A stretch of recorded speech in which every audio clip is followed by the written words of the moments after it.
Bonjour mes amis, soyez bénis au nom du Seigneur Jésus-Christ. Que le Saint-Esprit vienne vous guider aujourd'hui, plus que jamais, pour qu'aujourd'hui vous ayez la connaissance et la compréhension de la volonté de Dieu pour vos vies. C'est le secret de la foi et d'obéir. La foi, c'est obéir. Jésus a dit à une occasion, « Ayez foi en Dieu. »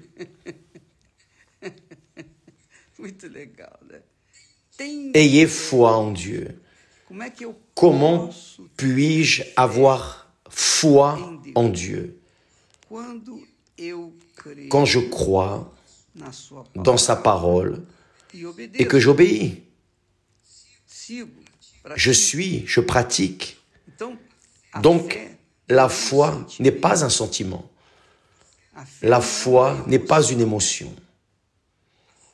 La foi n'est pas du blablabla. La foi, c'est une conscience, une raison. Vous savez ce que vous devez faire et vous le faites.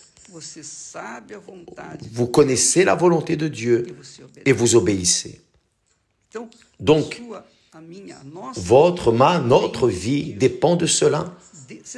Vous saviez que Dieu, c'est merveilleux, notre Seigneur.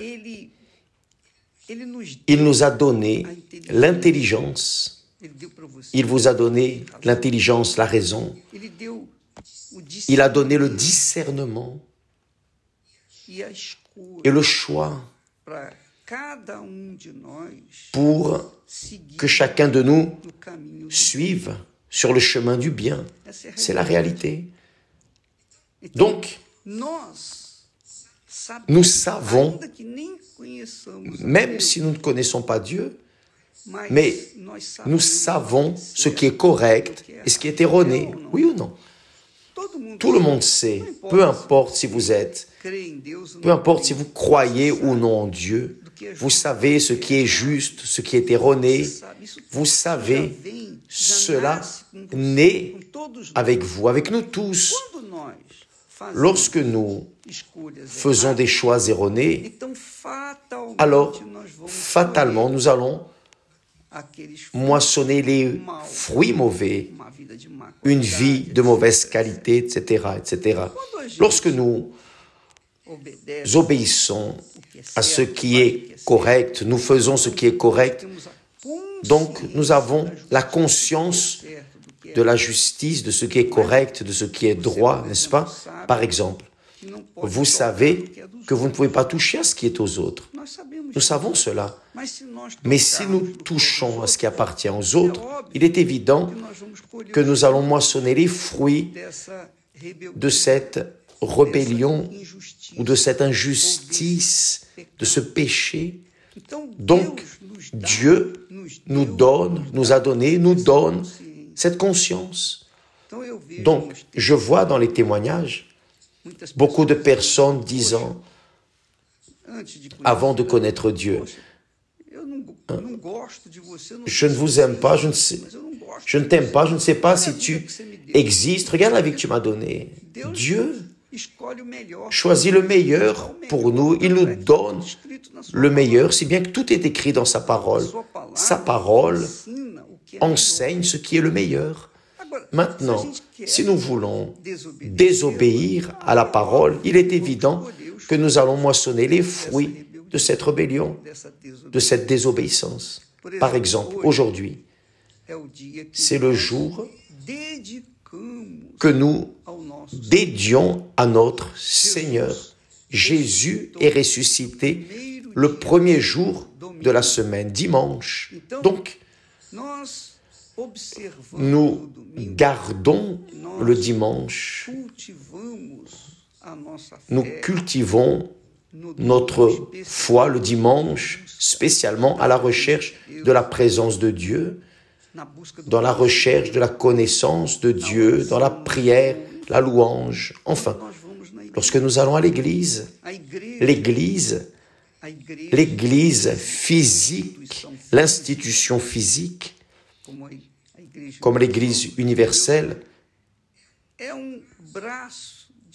est un bras divin, comme toutes les églises qui sont de Dieu.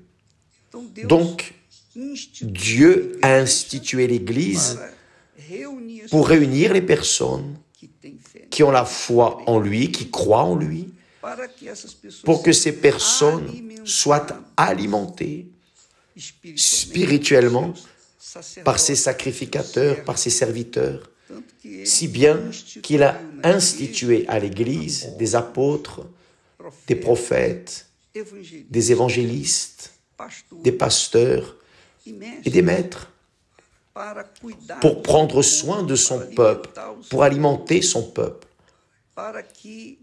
pour que son peuple ait le même esprit, la même foi, pour que son peuple soit un. Comme lui, Jésus et le Père sont un.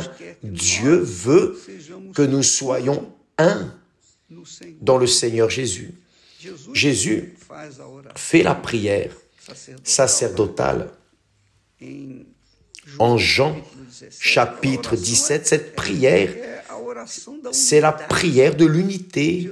Jésus dit, Père, ma volonté est qu'il, mes disciples, ceux qui me suivent, soient où je suis, pour que nous soyons un dans le Seigneur. C'est-à-dire, Dieu Père veut que son Fils vienne agglutiner des personnes dans le même esprit, dans la même foi, pour que tous soient un, que tous soient un dans le Seigneur. Donc, mes amis, c'est le propos de Dieu.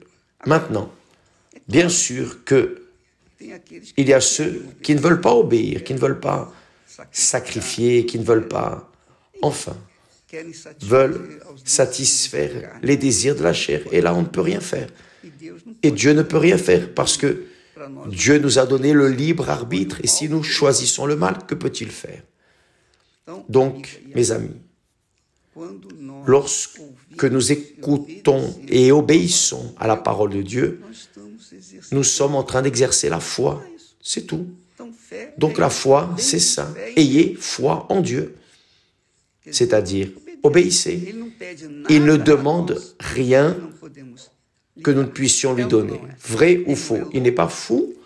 Donc, tout ce que Dieu demande à vous, à moi, c'est parce que nous pouvons répondre, correspondre. D'accord?